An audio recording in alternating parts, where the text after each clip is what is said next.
Юбілейны 10-й фестываль «Любім кормім» зноў сабраў усіх разам. Нягледзячы на спякотнае надвор'е, гасцей прыйшло вельмі шмат. На свяце працавалі разнастайныя лакацыі, гучала жывая музыка, былі забаўкі для дзяцей і дарослых. Усё, каб зрабіць гэты дзень больш яркім, прыгожым і цікавым. Арганізатар свята Рыта Нужнова, кансультант па грудным кармленні і кіраўнік школы мацярынства ў Салігорску. Фестываль дапамог ёй аб'яднаць сем'і вакол ідэі усвядомленага і радаснага мацярынства. Мерапрыемства прашло пры падтрымцы Салігорскай раённай арганізацыі Беларускага саюза жанчын, а на свяце яе прадстаўляла Алена Грыцевич. Мы видим счастливые лица, мы видим креативные идеи по созданию колясок, по созданию образов. В этом раскрывается вся семья. Мама придумывает идею, папа помогает ее реализовать. А дети непосредственные участники. Как мы можем не радоваться? И мне кажется, это особенно актуально и важно в год нашей белорусской женщины. Когда мы смело заявляем о здоровье нашей женщины, о ее организации семейного быта, о ее образовании, о ее любви к детям. Галоўным акцентам свята стаў белы дрэс-код, сімвал чысціні і матчынага малака. Ціхі, але моцны напамін пра тое, з чаго пачынаецца жыццё. Грудное вскармливание каждая мама должна, во-первых, пройти этот путь в качестве контакта с малышом, плюс для ребенка это важный момент здоровья. Как бы кто ни говорил, я как врач очень сильно поддерживаю каждую маму, какой бы способ вскармливания она ни выбрала.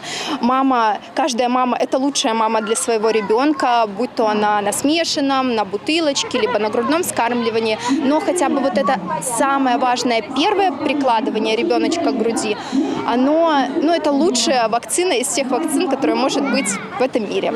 Разначынкай свята парад самаробных колясак. Усе удзельнікі атрымалі ўзнагароды, а асаблівы водгук выклікалі коляскі ў выглядзе грыбной хаткі, прылаўка груднога гадавання і гнязда бусла з двумя птушанятамі. Гэтыя вобразы блізкія кожнаму беларусі. Бусел – гэта дом, мир і працяг роду.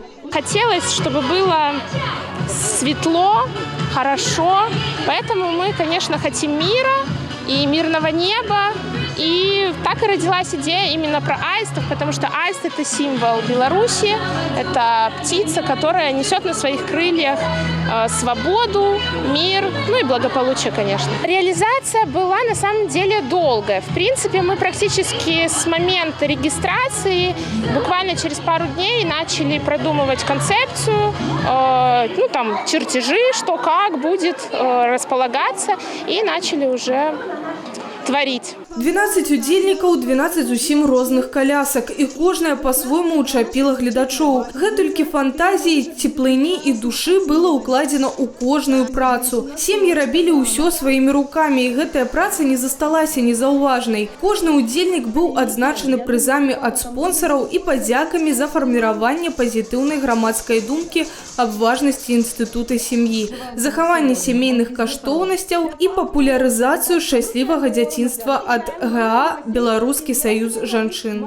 Мы участвуем уже 4-й раз, и один раз даже становились призером, это год назад. И очень нравится участвовать, нравится атмосфера, детки, это прям все мое, мне очень нравится, рада здесь быть. Довольно, конечно, я старалась, я была увлечена и надеялась, что оценили, очень приятно, очень рада.